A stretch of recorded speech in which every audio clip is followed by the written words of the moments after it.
Personal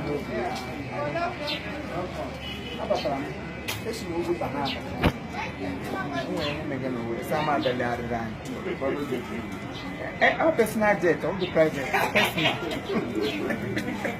Thank you, sir. Imo. Ke batoro ora adupamba. We are now putting another. For a special, I came on a special invitation. In fact, I invited myself. Okay. One them wine in the birthday. Okay, one day you make a birthday. Give Jack again. Give Jack again. Mama get invite. Mama brag me invite. On your one kind. Came cow do can do. Cow do can eat. Can come away. Can eat trolley bus. Trolley bus. Go here. Trolley bus. You know my English. You have trolley bus. You know got jewelry. Gold. Silver. Ogologo ndị ahịa ọdọ ọdọcha n'ime nga so ngaruba ndị ige. That's he bunga akpa nwa. Thank you. Ebu ma akpa nwa wutu oda akpa ya wutu nwa. So na agaga meet ihe ebe ha. Okay. Okay. Meet na ka m ji go onye negede down. Okay. Thank you. No.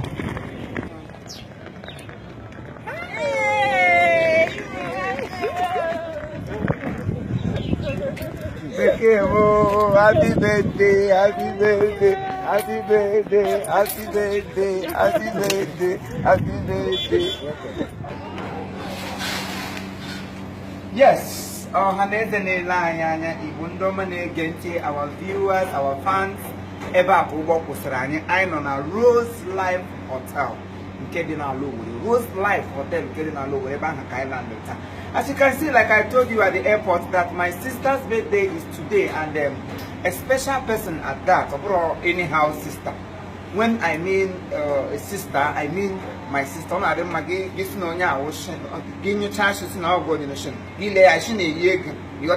When you look at her face, you look at my face, look at our nostrils. They buy their bow nostrils. So therefore, today is the Queen's birthday. She's celebrating her birthday in a grand style, in a wonderful, specially and automatically near hand away. You ought to go. So every. My dear, are you happy at all? Yeah, I'm very happy. So what do you have to say to people? What do you have to tell them? Oh, well, I thank God for making it possible for me to be in the land of living today, to witness this day of my birth.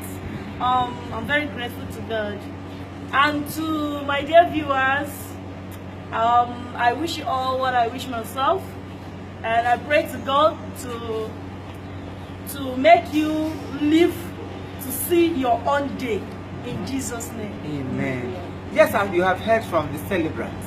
She is a wonderful celebrant. All the Korean ma will not the Korean ma. There is no two words about it. No, even when they wine and maybe when you have a position of Haja, or we are going over the hack on the cash.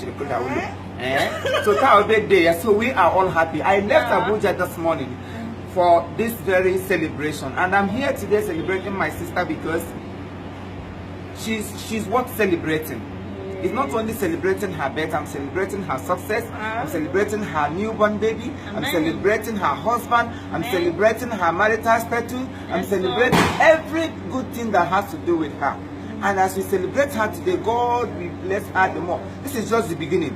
Few years ago, or let me say 2 years ago, Braka de celebrate Nania. All these years on they celebrate birthday, Nania, more like Nania, Takona Haja. But this year's school is special because somebody not by the side husband came to him, read my lip. Read my lip. As husband. Husband, what I close when into hotel, Wagan and Nigeria womb. That is what they call love.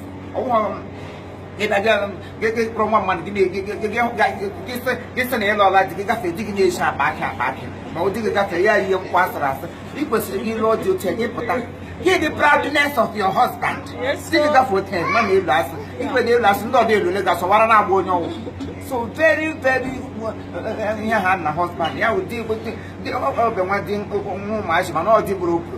Oh, my man, all broken. I hear one a little that had to Chimezie Gono. Oh, I had the Oyana Ball. Lord, he hates him. I've been one. I wonder why they got India, Garu Mark, Garu, Beni, level once or two. People have been with it. They people told me, you have on I got it, and I got to get to the Metana Cabin. One boy, your man. Cassidy get to negotiate my sister. So today I am happy because I'm happy because my sister is a year older and she will continue to celebrate. Her beautiful name, Uloma Bonkebeke. Nancy. Uloma Nancy Egon, married to Mr. Chimezie Egon.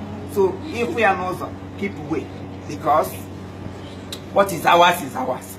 So today we say happy birthday to you, hey, happy birthday to you, hey, yeah, happy birthday, happy birthday, happy birthday to you, happy birthday to you, happy birthday to you. I got to go band, oh yeah, birthday, happy birthday, happy birthday to you, lip, lip, lip.